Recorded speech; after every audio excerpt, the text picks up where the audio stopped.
প্রতি যুগে যুগে ভগবানের অবতার যখনই এসেছে, প্রত্যেকটি যুগেই ভগবানের হাতে অস্ত্র ছিল। সেই অস্ত্র দিয়ে তিনি দোষীদের বিনাশ করেছেন, পাপের বিনাশ করেছেন, অধর্মের নাশ করেছেন, ধর্মের সংস্থাপন করেছেন। কিন্তু কলিযুগে গোরা অবতার রূপে যখন তিনি আসছেন, কলিযুগে এসে তিনি কথা দিচ্ছেন, এবে অস্ত্র না ধরিব। কলিযুগে এসে হাতে অস্ত্র ধারণ করবেন না, প্রাণেও কারে না বধিব। কাউকে তিনি প্রাণেও বধ করবেন না। স্বয়ং ভগবানের অবতার আসছেন, তিনি হাতে অস্ত্র ধারণ করবেন না, কাউকে প্রাণেও বধ করবেন না। কলিহত জীব উদ্ধার হবে কি করে? উপায় তিনি কি বলছেন? এবে অস্ত্র না ধরিব, প্রাণেও কারে না বধিব, প্রেম দিয়ে মাতাবো জগৎ। হরিনাম সংকীর্তনের প্রেম, হরিনামের প্রেম দিয়ে সমস্ত জগৎকে এমনভাবে মাতিয়ে দেবেন, তাতেই কলিহত জীব উদ্ধার হবে। আমার গোরা তনু রাধাকৃষ্ণ মিলিত তনু, রাধা ভাবদ্যুতে সুবলিত শ্রী শচীনন্দন গৌর সুন্দর। সেই গৌর সুন্দর কলিযুগে আবির্ভূত হয়েছেন, মার খেয়ে, অপমানিত হয়ে, লাঞ্ছিত হয়ে হরিনাম সংকীর্তন জীবের দ্বারে দ্বারে তিনি পৌঁছে দিয়েছেন। সেই গোরাতনু, সেই স্বয়ং শ্রী শচীনন্দন গৌর সুন্দর, স্বয়ং মহাপ্রভু সেই নাম বিলিয়ে দিয়েছেন কলিহত জীবের দ্বারে দ্বারে, কলির জীবকে উদ্ধার করবার জন্য।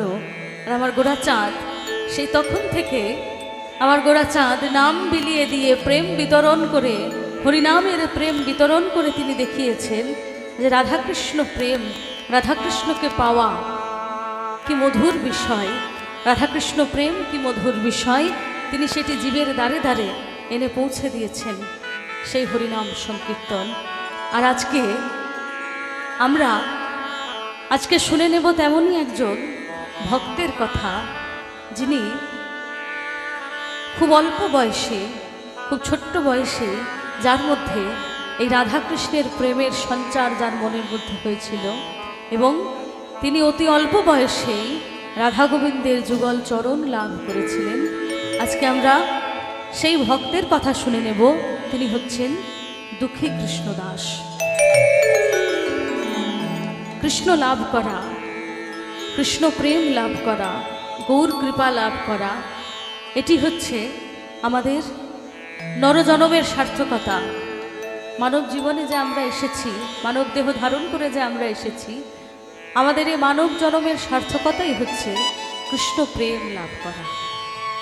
তো সেই সমস্ত মহান ভক্ত যারা আছেন, যারা এই পথে এগিয়ে গেছেন, আমরা যদি তাদের পথ একটু আধটু অনুসরণ করতে পারি, তাহলে আমরাও হয়তো তাদের মতো অতটা না হলেও কিছুটা হয়তো সেই পথে অগ্রসর হতে পারব।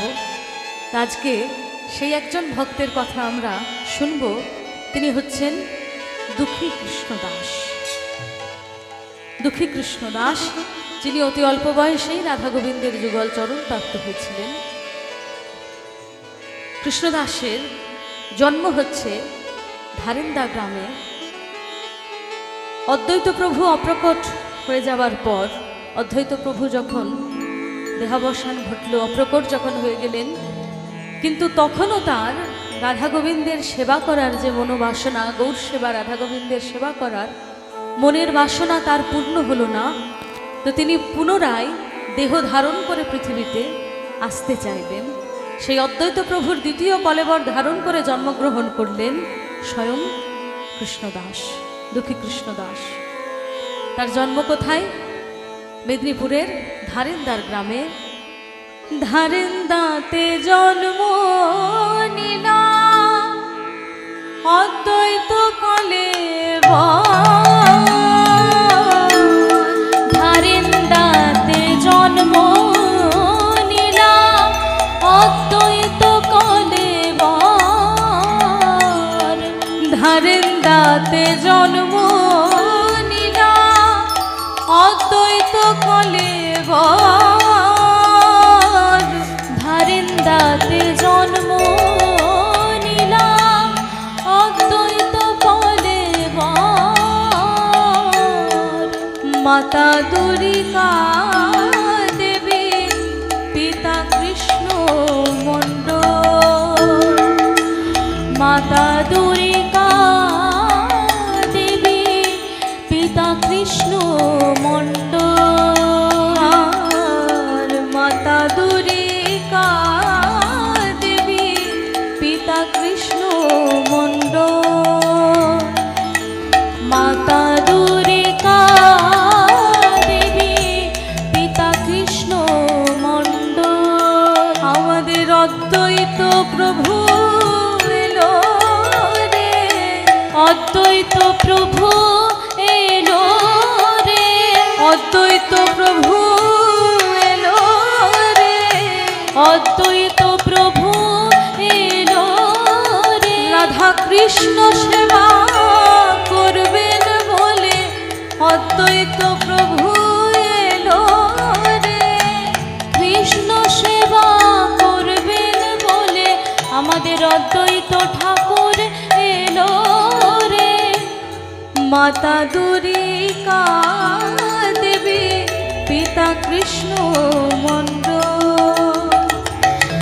মাতা দুরিকা দেবী পিতা কৃষ্ণ মণ্ডল।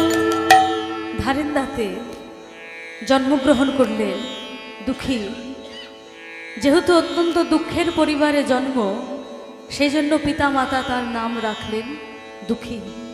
মাতা দুরিকা দেবী পিতা কৃষ্ণমণ্ডল। দুরিকা দেবী এবং কৃষ্ণমণ্ডলের যে সংসার ছিল অতি কষ্টের সংসার। আর্থিক সচ্ছলতা তো তাদের একেবারে ছিলই না, কিন্তু এই কষ্টের মধ্যেও তাদের আরেকটি কষ্ট ছিল যে তাদের কোনো সন্তান ছিল না। দুরিকা দেবীর কোনো সন্তান ছিল না। একটি একটি করে সন্তান জন্মগ্রহণ করত আর তারা মারা যেত। তো দুরিকা দেবীর এই কষ্টের, যখন দুরিকা দেবী ভীষণভাবে একটি সন্তান চাইছেন, দুরিকা দেবী কৃষ্ণমণ্ডলের সংসারে যখন এই যন্ত্রণা, এই কষ্ট, সেই সময় অদ্বৈত প্রভু রাধা গোবিন্দের সেবা করবেন বলে পৃথিবীতে জন্মগ্রহণ করতে চাইছেন। তো তখন তিনি দুরিকা দেবীর গর্ভে জন্মগ্রহণ করলেন। আর সেই পুত্র জন্মাবার পরে তার রূপ দেখে সমস্ত গ্রামের লোকেরা যেই দেখে যেত, প্রত্যেকেই দুরিকা দেবী এবং কৃষ্ণমণ্ডলকে বলতেন যে কি অপূর্ব তোমাদের সন্তান, যেন সাক্ষাৎ স্বয়ং মহাদেব এসে জন্মগ্রহণ করেছে তোমাদের ঘরে, কোল আলো করে সন্তান এসেছে। দুরিকা দেবী একদিন তার স্বামী কৃষ্ণমণ্ডলকে বলছেন যে হ্যাঁ গো, আমাদের তো একটা একটা করে সন্তান এসেছে আর তারা চলে গেছে। তো এই যে সন্তান, এত রূপ এই সন্তানের, এই সন্তান আমাদের কাছে থাকবে তো, টিকবে তো এই সন্তান? কৃষ্ণমণ্ডল বলছেন দেখো, আমি তো বলতে পারবো না সেই কথা, যিনি দিয়েছেন স্বয়ং ভগবান তিনিই বলতে পারবেন। তবে আমি একথা বলতে পারি যে এই সন্তান কিন্তু কোনো সাধারণ সন্তান নয়, এই সন্তান কিন্তু মোটেই সাধারণ নয়, এই কথা আমি তোমাকে বলতে পারি। তো কৃষ্ণমণ্ডলের এই কথা যে কতখানি সত্য, সেই কথা পরবর্তীকালে মর্মে মর্মে উপলব্ধি করেছিলেন দুরিকা দেবী এবং কৃষ্ণমণ্ডল দুজনেই। দুঃখী যখন আস্তে আস্তে বড় হতে থাকলো, একটু বড় হবার পরে যখন তখনকার দিনে টোলে পড়াশোনা করবার জন্য পাঠাতো, সংস্কৃত অধ্যয়ন করার জন্য টোলে পাঠানো হতো ছোট্ট বয়স থেকে, শিশু বয়স থেকে। যখন দুঃখী একটু বড় হবার পরেই যখন তার শিক্ষকের কাছে অধ্যয়নের জন্য টোলে যখন গেলেন, সংস্কৃত পণ্ডিতের কাছে, কিছুদিন পরে তিনি যখন সমস্ত শাস্ত্র গ্রন্থ অধ্যয়ন করলেন, রাধা গোবিন্দের সংক্রান্ত যে সমস্ত গ্রন্থ, সেই গ্রন্থ যখন তিনি পাঠ করলেন, অধ্যয়ন করলেন, কিছুদিন পরেই তার মনের মধ্যে রাধা গোবিন্দের প্রেম জাগরিত হলো। ওই অতি অল্প বয়সে, সেই ছোট্ট বয়সে তার মনের মধ্যে রাধা গোবিন্দের প্রেম জাগরিত হলো। তিনি তখন তার যে শিক্ষককে তিনি জিজ্ঞাসা করছেন যে গুরুদেব, আপনি আমাকে বলে দিতে পারেন গুরুদেব, কৃষ্ণ প্রেম গৌর প্রেম কেমনে প্রাপ্তি হয়, কি আছে গূঢ় তত্ত্ব বলুন মহাশয়। প্রেম ভগবত প্রেম কৃষ্ণ প্রেম কেমনে প্রাপ্তি হয়, কি আছে গূঢ় তত্ত্ব বলুন মহাশয়। ভগবত প্রেম কৃষ্ণ প্রেম কেমনে প্রাপ্তি হয়, কি আছে গূঢ় তত্ত্ব বলুন মহাশয়। কৃষ্ণ কৃপা পাবো কেমনে, কৃষ্ণ কৃপা পাবো কেমনে, কৃষ্ণ কৃপা পাবো, কৃষ্ণ কৃপা পাবো কেমনে। কৃষ্ণ ছাড়ার বাঁচিলে কৃষ্ণ কৃপা পাবো, কৃষ্ণ ছাড়ার বাঁচিলে কৃষ্ণ কৃপা পাবো। আমি কৃষ্ণ ছাড়ার বাঁচিলে কৃষ্ণ কৃপা পাবো, কৃষ্ণ ছাড়ার বাঁচিলে কৃষ্ণ কৃপা পাবো কেমনে। প্রভু আমাকে বলে দিতে পারেন ভাগবত প্রেম কৃষ্ণ প্রেম আমি কিভাবে লাভ করতে পারি, কি উপায়ে, কোন পথে গেলে, কি সাধনা করলে আমি ভাগবত প্রেম কৃষ্ণ প্রেম লাভ করব। সেই দুঃখীর শিক্ষক তখন দুঃখীকে উপদেশ দিলেন যে দেখ বাবা, কৃষ্ণ প্রেম গৌর প্রেম ভাগবত প্রেম যদি লাভ করতে চাস, গৌর কৃপা কৃষ্ণ কৃপা পেতে গেলে কিন্তু প্রথমেই গুরুর চরণ ধরতে হবে। গুরু দীক্ষা ছাড়া কিন্তু এই পথে এগিয়ে যাওয়া অসম্ভব। যেই না এই কথা দুঃখী শুনেছেন, বাড়ি ফিরেই দুঃখী তার বাবা মায়ের কাছে আবদার করে বসলেন যে বাবা আমি কিন্তু গুরু দীক্ষা নিতে চাই, আমি সদ্গুরুর দীক্ষা নিতে চাই। বাবা তুমি আমাকে বলে দিতে পারো কোথায় গেলে, কোথায় গেলে আমি প্রকৃত সদ্গুরুর চরণ লাভ করতে পারি, কে আমাকে প্রকৃত দীক্ষা দিতে পারে। বাবা আমাকে তুমি সেই পথে নিয়ে চলো, তোমরা তো আমার প্রকৃত গুরু, বাবা মায়ের উপরে তো গুরু কেউ হয় না, তোমরা আমাকে বলে দাও যে আমি কার কাছে গেলে, কোথায় গেলে আমি ভাগবত প্রেম কৃষ্ণ প্রেম পাবো। কৃষ্ণমণ্ডল বললেন বাবা দেখ, তুই গুরু দীক্ষা নিতে চাস, অত্যন্ত ভাগ্যের বিষয়, এটা আমাদের ভাগ্য যে তুই এত অল্প বয়সে গুরু দীক্ষা নিতে চাস। তবে তেমন একজন আছেও যে তোকে এই পথে প্রকৃতভাবে তোর হাত ধরে এগিয়ে নিয়ে যেতে পারবেন, তিনি হচ্ছেন হৃদয় চৈতন্য ঠাকুর। অম্বিকা কালনায় তিনি থাকেন, হৃদয় চৈতন্য ঠাকুর, কিন্তু তার কাছে দীক্ষা নেওয়া এত সহজ নয়।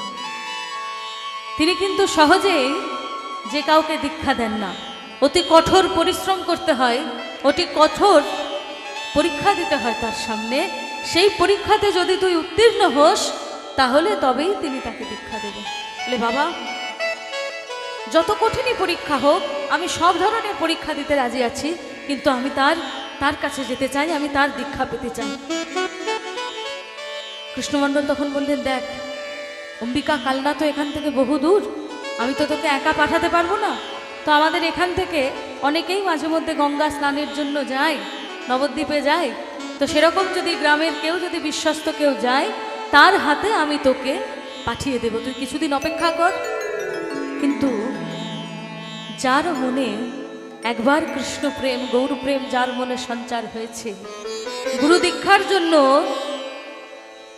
যে শিষ্য ছটপট করছে দীক্ষা নেওয়ার জন্য, সে কি আর অপেক্ষা করতে পারে? কোনো অপেক্ষা কি তার আর সহ্য হয়? দুঃখীরও সহ্য হলো না সেই অপেক্ষা।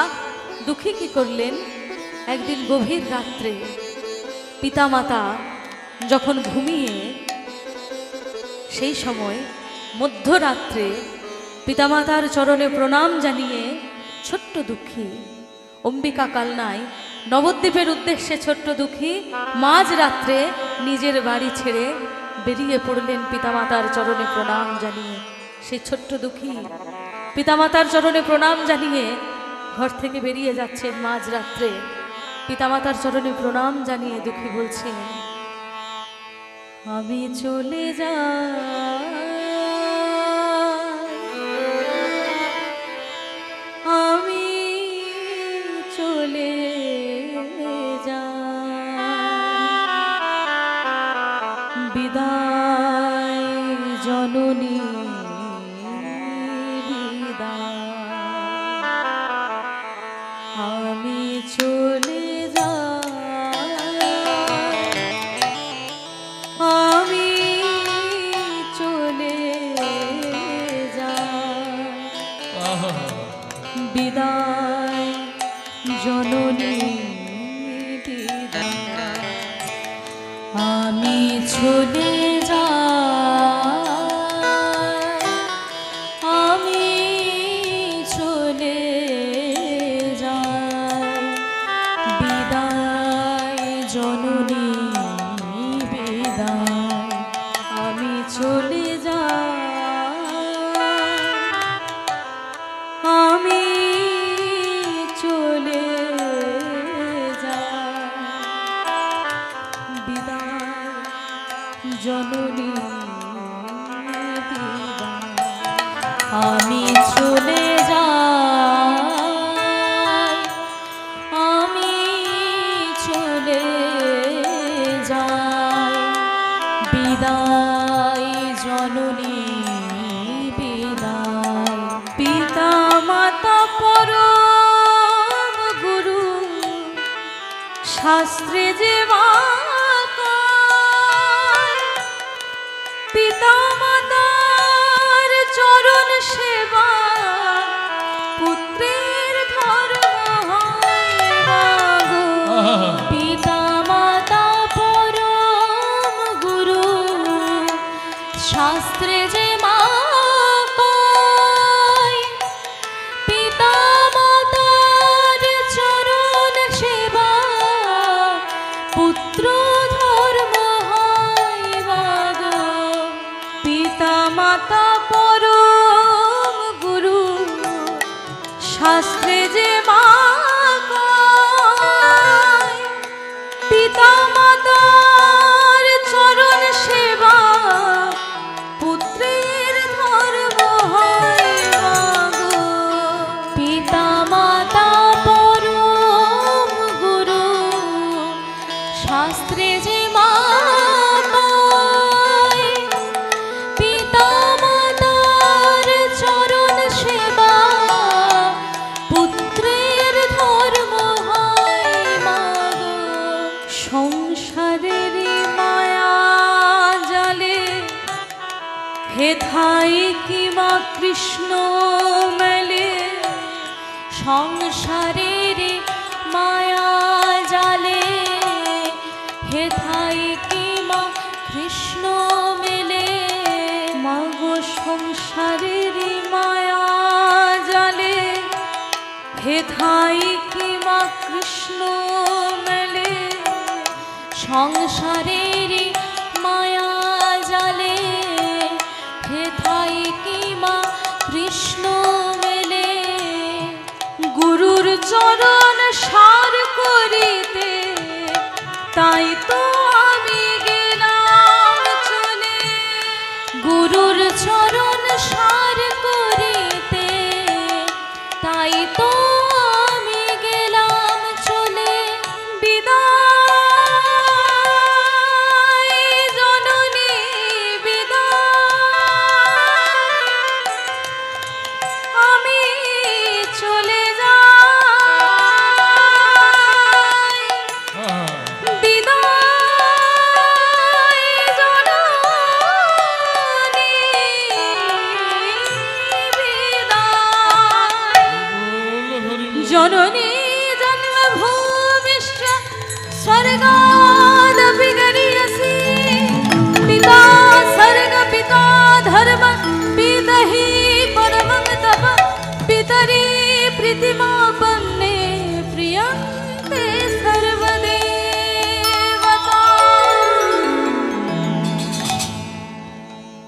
ছোট্ট দুঃখী রাতের অন্ধকারে ঘর ছেড়ে বেরিয়ে পড়লেন নদিয়ায় অম্বিকা কালনার উদ্দেশ্যে, হৃদয়চরণ ঠাকুরের দীক্ষা অভিলাষী হৃদয় চৈতন্য ঠাকুরের।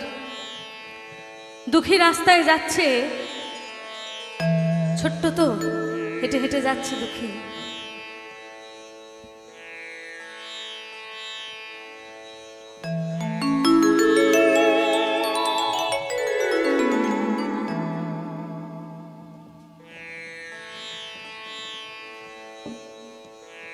ছোট্ট দুঃখী পথে পথে হেঁটে হেঁটে যাচ্ছে, রাস্তায় যাকে দেখতে পাচ্ছে তাকে জিজ্ঞাসা করছে, হ্যাঁ গো তোমরা বলে দিতে পারো নদিয়ার পথ কোন দিকে, অম্বিকা কালনার পথ কোন দিকে, হৃদয় চৈতন্য ঠাকুরের আশ্রম কোথায়, তোমরা কেউ আমাকে বলে দিতে পারো? ছোট্ট একটি বাচ্চা একা একা হেঁটে হেঁটে যাচ্ছে রাস্তায়, পথে পথে সবাইকে ঠিকানা জিজ্ঞাসা করছে। রাস্তার লোকেরা দুঃখীকে দেখে ভাবলো যে তাহলে হয়তো কোনো অনাথ ভিখারি হবে, রাস্তায় পথে পথে ঘুরে বেড়াচ্ছে। দুঃখীকে দেখেই রাস্তার পথে যারা আছে দুঃখীকে দেখা মাত্রই হাতে কিছু পয়সা করে দিতে গেল, ভিক্ষা দিতে গেল। দুঃখী তখন বলে, না না না না, আমি ভিখারি, ভিখারি আমি সত্যই, তবে অর্থের ভিখারি আমি নই। আমি কিসের ভিখারি জানো? আমি প্রেমেরও ভিখারি, প্রেম ভিক্ষা করি যাব গো নদিয়া। প্রেমেরও ভিখারি, প্রেম ভিক্ষা করি যাব গো নদিয়া। প্রেমেরও ভিখারি, প্রেম ভিক্ষা করি যাব গো নদিয়া। প্রেমেরও ভিখারি, প্রেম ভিক্ষা করি যাব গো নদিয়া। মুখে হরি হরি বলে দুটি বাহু তুলে, হরি হরি বলে দুটি বাহু তুলে, হরি হরি বলে দুটি বাহু তুলে। মুখে হরি হরি বলে দুটি বাহু তুলে, হরি হরি বলে দুটি বাহু তুলে, প্রেম ভিক্ষা দাও গো আমার। প্রেমেরও ভিখারি, প্রেম ভিক্ষা করে যাব গো নদিয়া।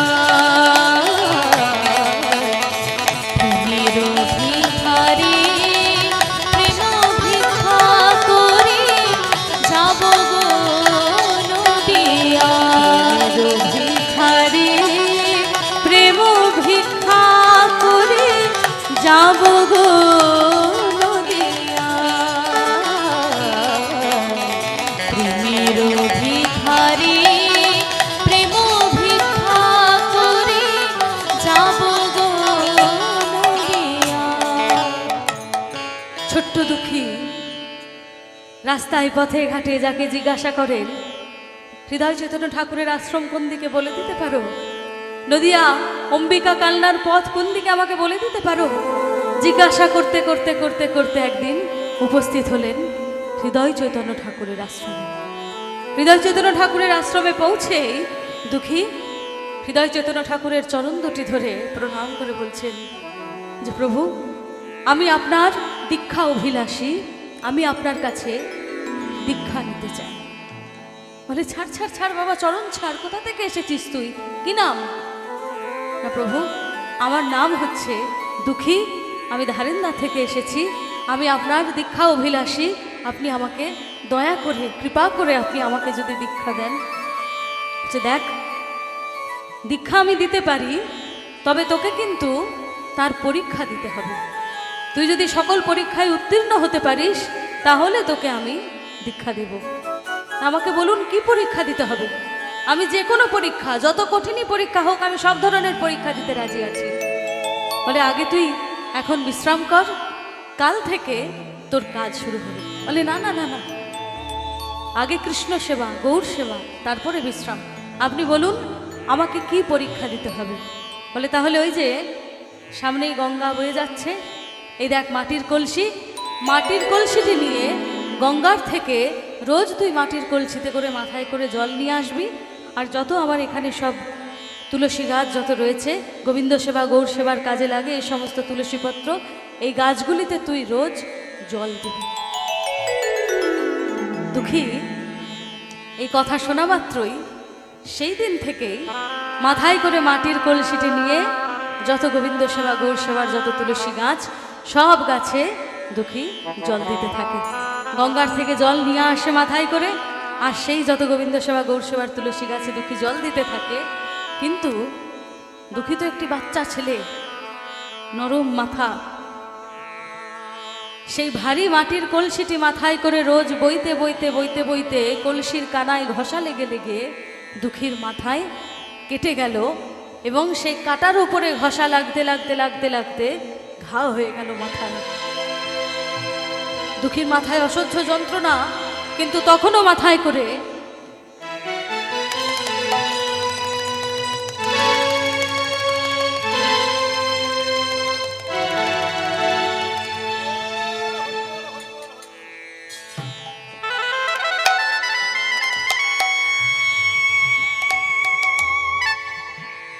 দুঃখীর মাথায় অসহ্য যন্ত্রণা, সেই কাটা ঘায়ের যন্ত্রণা, কিন্তু দুঃখী তবুও গৌর সেবা কৃষ্ণ সেবা থেকে বঞ্চিত হলেন না। তার ওপরেই মাথায় করে কলসিতে করে জল আনতে লাগলেন।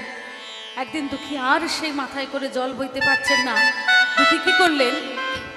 দুঃখী ভাবছে যে যদি আমার এই ক্ষতস্থান গুরুদেব যদি কোনোভাবে দেখে ফেলে, তাহলে তো গুরুদেব আমাকে চিকিৎসার জন্য পাঠিয়ে দেবেন কোথাও। তাহলে যতদিন আমার চিকিৎসা হবে ততদিন তো আমি এই কৃষ্ণ সেবা গৌর সেবার কাজ থেকে বঞ্চিত হব, ততদিন তো আমি এই কাজ করতে পারবো না। দুঃখী কি করলেন? মাথায় একটি গামছার পাক বাঁধলেন, পাকড়ি মতো বেঁধে তার উপরে কলসিটি চাপিয়ে দুঃখী জল বইতে আরম্ভ করলেন। একদিন দুদিন যেতে না যেতেই হৃদয় চৈতন্য ঠাকুর একদিন দেখতে পেয়েছেন যে দুঃখী মাথায় গামছার পাক বেঁধে তার উপরে দুঃখী কলসিটি চাপিয়ে জল বইছে। সেই দেখে হৃদয় চৈতন্য ঠাকুর দুঃখীর সামনে এসে বলে, হ্যাঁ রে, এই নাকি তোর কৃষ্ণ সেবা গৌর সেবার মন? তুই যাতে নিজের কষ্ট কম হয়, নিজের কষ্ট লাঘব করবার জন্য তুই মাথায় গামছার পাক বেঁধে তুই জল বইছিস, আর তুই নাকি আমার কাছে দীক্ষা নিতে চাইছিলি। মাথার গামছার পাগড়িটা খুলে দে, খুলে ফেল এক্ষুনি গামছার পাক। দুঃখী তখন বলে, না না না প্রভু, আমাকে ক্ষমা করবেন, আমি কিন্তু গামছার পাকটা খুলতে পারবো না। কি তোর এত বড় স্পর্ধা, তুই গুরুর মুখের ওপরে কথা বলছিস, আর তুই আমার কাছে দীক্ষা নিতে চাইছিলি? এক্ষুনি মাথায় গামছার পাকটা খুলে ফেল। দুঃখী কোনো মতেই সেই মাথায় গামছার পাকটা খুলতে চাইছেন না। হৃদয় চৈতন্য ঠাকুর তখন কি করলেন? জোর করে দুঃখীর মাথা থেকে এক ঝটকায় সেই গামছার পাকটা খুলে ফেলেছেন। যেই না মাথার থেকে গামছার পাকটা খুলে ফেলেছেন হৃদয় চৈতন্য ঠাকুর, দুঃখীর মাথাটা দেখে হৃদয় চৈতন্য ঠাকুর চমকে উঠেছে। কি তোর মাথা এরকম দগদগে ঘা হয়ে গেছে বাবা, তুই আমাকে একবারও এই কথাটা বলিসনি কেন রে বাবা? এত কষ্ট করে তুই মাথায় কলসিটা চাপিয়ে জল বইছিস, একবারও তুই আমাকে বললি না কেন? গুরুদেব, আমি যদি আপনাকে আমার এই মাথার ঘাটা যদি আমি আপনাকে দেখাতাম, আপনি আমাকে তাহলে বৈদ্যের বাড়িতে পাঠিয়ে দিতেন চিকিৎসার জন্য, আর চিকিৎসার জন্য আমাকে সেখানে কিছুদিন থাকতে হতো। আর যতদিন আমি সেখানে থাকতাম গুরুদেব, কি হতো বলুন তো? আমি কৃষ্ণ সেবায় বঞ্চিত হতাম,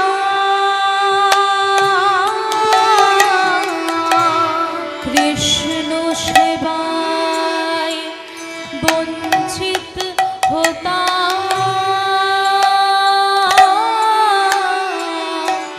আমি কৃষ্ণ সেবায় বঞ্চিত হতাম, আমি কৃষ্ণ সেবায় বঞ্চিত হতাম,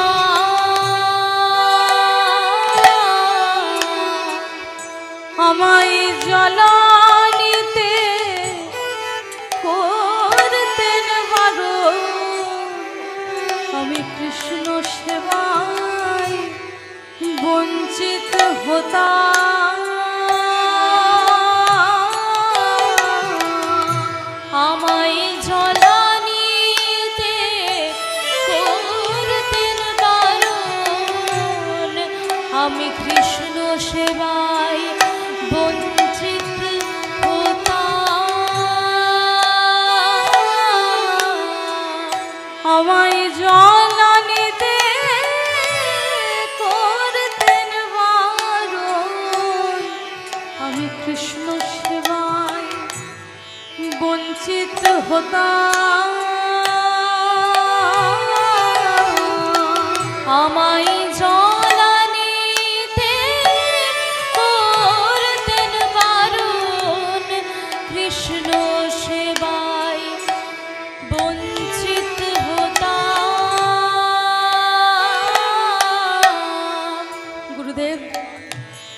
আপনি যদি আমাকে পাঠিয়ে দিতেন চিকিৎসার জন্য, তাহলে আমি কৃষ্ণ সেবা করতে পারতাম না গুরুদেব, গৌর সেবা করতে পারতাম না।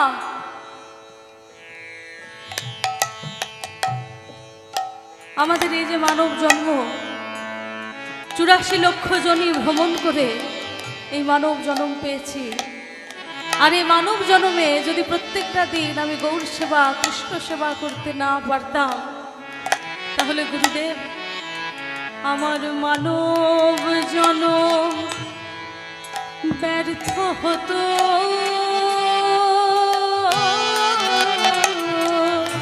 আমার মানব জন্ম ব্যর্থ হতো।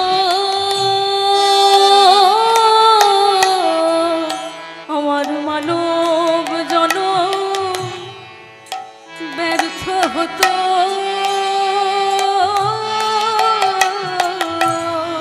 আমার মানব জন্ম ব্যর্থ হতো। আমায় জনানিতে করতেন বারণ, আমি কৃষ্ণ সেবায় বঞ্চিত হতাম। জলানিতে করতেন বারণ, কৃষ্ণ সেবায় বঞ্চিত হতাম। মানব জনম ব্যর্থ হতো।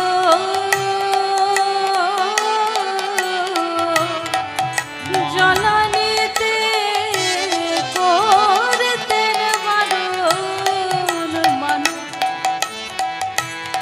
ব্যর্থ হতো।